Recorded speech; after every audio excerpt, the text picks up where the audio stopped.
Hello, my name is Lauren Heilman, and this is my trumpet executive skills video. In this video, I'll be talking about posture, hand position, embouchure, and proper breathing. First up on this video is posture. Now I'm sitting on a piano bench right now, but before we even get the instrument in our hands, we want to make sure that our shoulders are rolled back. We're sitting on the edge of our chairs, posture-wise. Making sure that our feet are firm on the ground. We'll build this from the bottom up. Flat feet on the ground. Your knees, I like to have them right under my heels, so we have a stable base. We also want to make sure that we have a chair that isn't too low. We want to make sure that our chair isn't too high, just enough that our hips and our knees are almost parallel. It's more of a comfort thing, but I like to have my hips level with my knees over my heels, and my feet flat on the ground.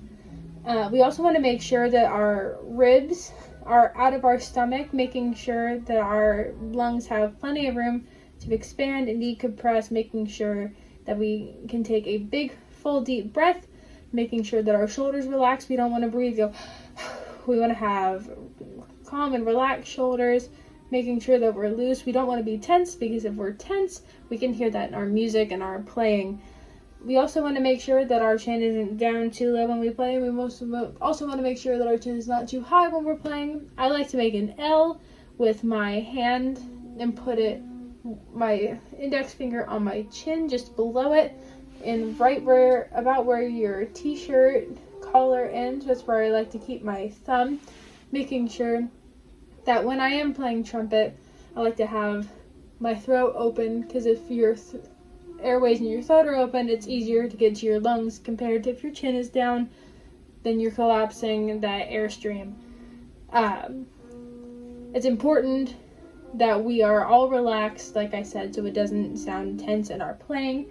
So when we do have our trumpets in our hands, and I'll turn to the side, again, we have that straight back, feet firm on the ground, flat on the ground, and we don't want to have our instruments too high, too low. We like to keep them about 90 degrees, a little bit above, depending on the setting that you're in, and of course it depends on the director as well.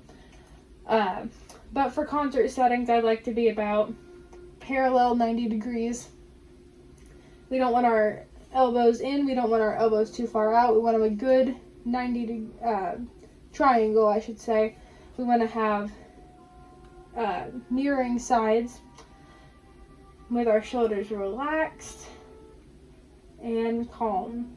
A good way to make sure that your posture is correct is going from top to bottom, making sure that our feet are right. If our feet are right, we can move up all the way up to our head and our shoulders and our hands.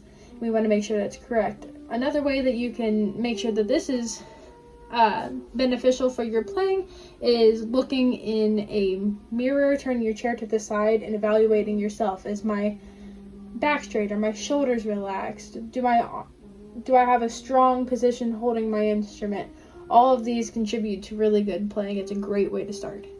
The second thing on the docket is hand position. So once we get our body in a good position to play, the thing that's going to help a lot also is hand position.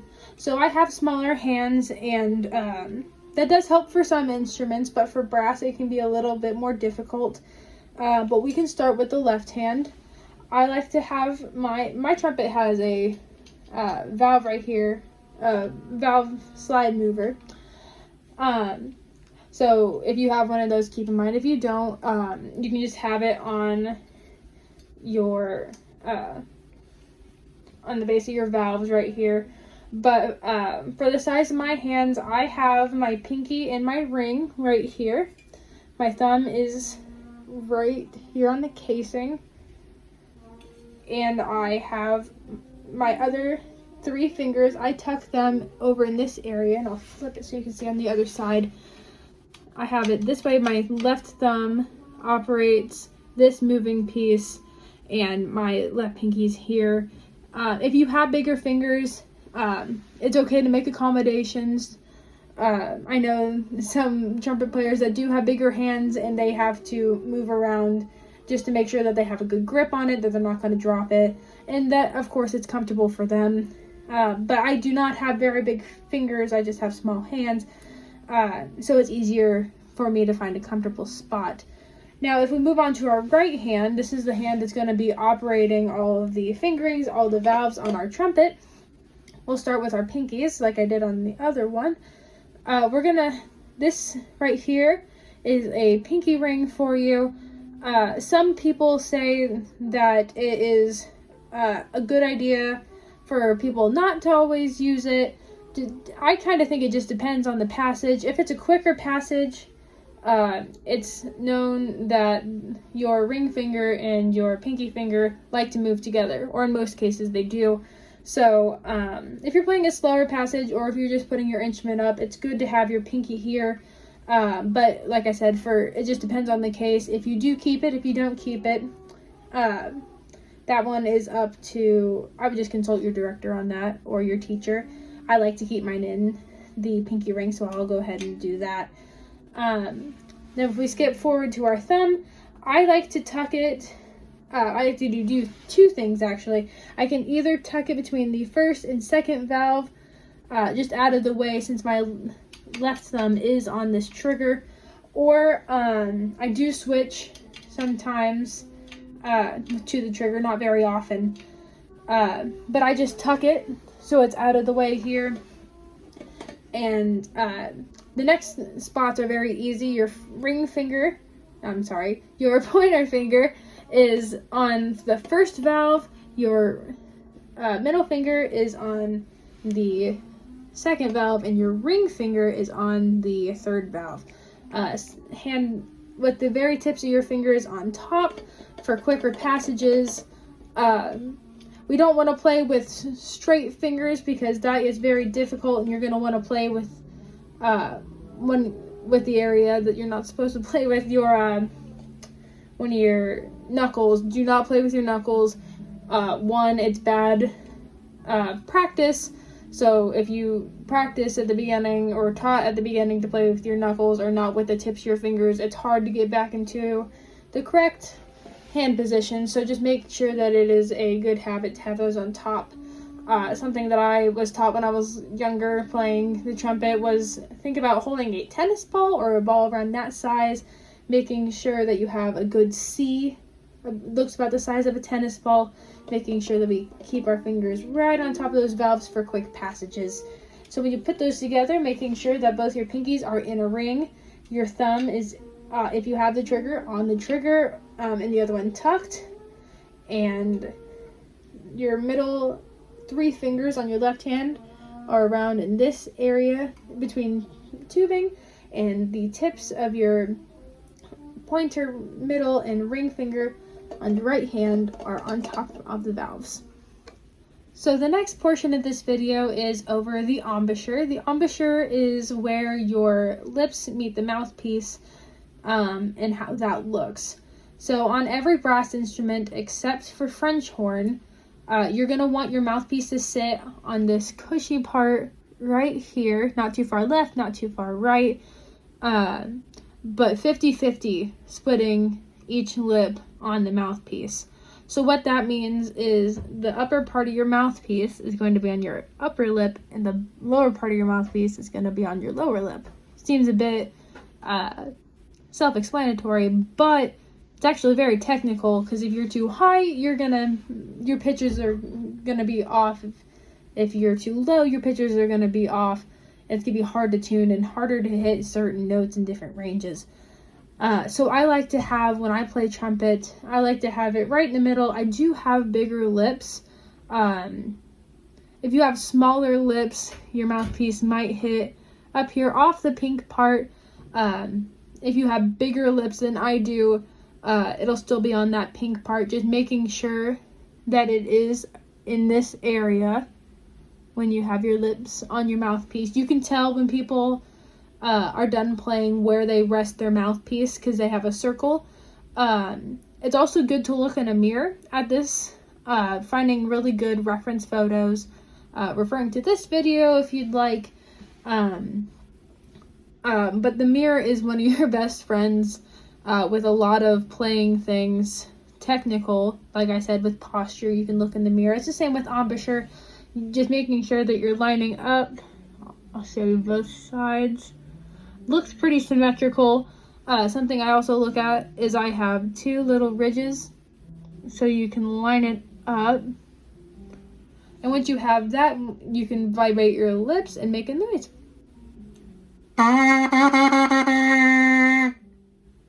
Oh, and if you saw for a second, you can go back and look. There was a little tannish circle right on my lips, right where my mouthpiece was. So that's a good way to gauge.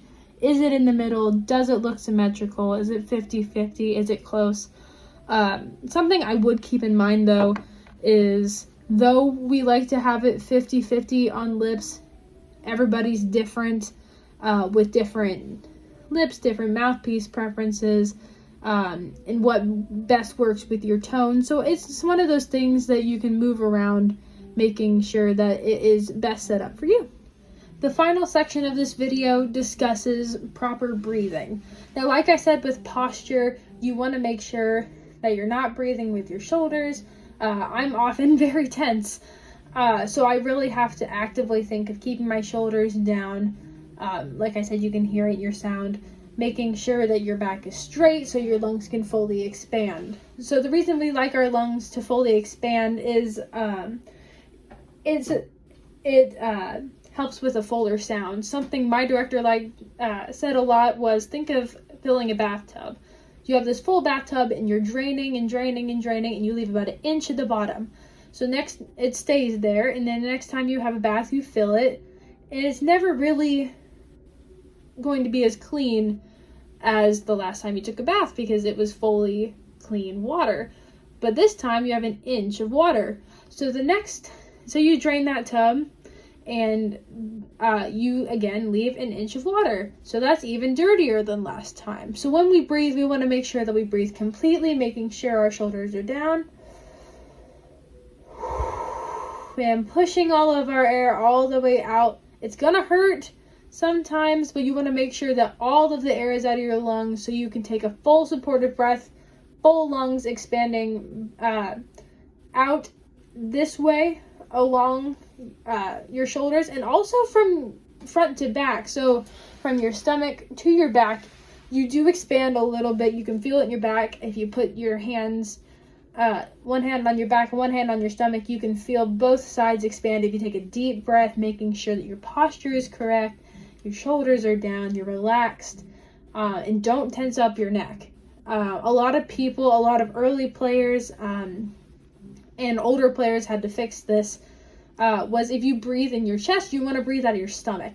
If you breathe in your chest, it tenses up everything. You go, again, that's probably exaggerated a little bit more, but you want to make sure that you are breathing full. I like to think breathing down to your hips almost, or your waist at least, just to make sure that you're getting all the air that you can and all the air that you can out.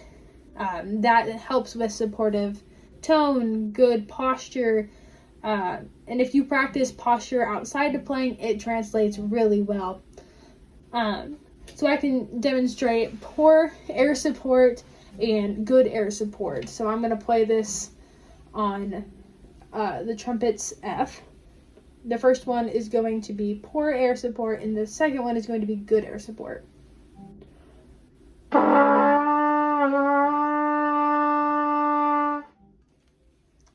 See, what you might have noticed was that didn't really sound like a good note. It's not confident, or at least it didn't sound confident, and your air support is not very good. It sounded really airy, but that's because it was almost all air, if there was any air, because it wouldn't move your lips and vibrate it. So this is going to be a good tone.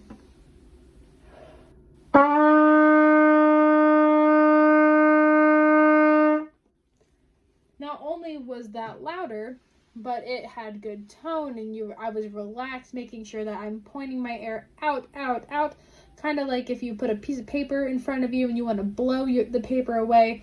You blow in a straight line, making sure that your air stream is consistent, there's no gaps, and making sure that when you do run out of air, You've pushed all that you can out. Keep in mind, know your body, make sure that you're going to be okay. But making sure that all of your air is out and taking a deep breath, and don't raise your shoulders. It's really something that needs to be practiced. Consistently being aware of it. The longer that you play, the less you have to think about it, which is nice. But it is a good reminder, making sure that your body's relaxed and everything is calm so we get the best sound possible. I thank you for listening to this video. If you ever have any questions, feel free to come back to this video and go through it. Just make sure that you have good posture, you produce your best sound, and enjoy playing.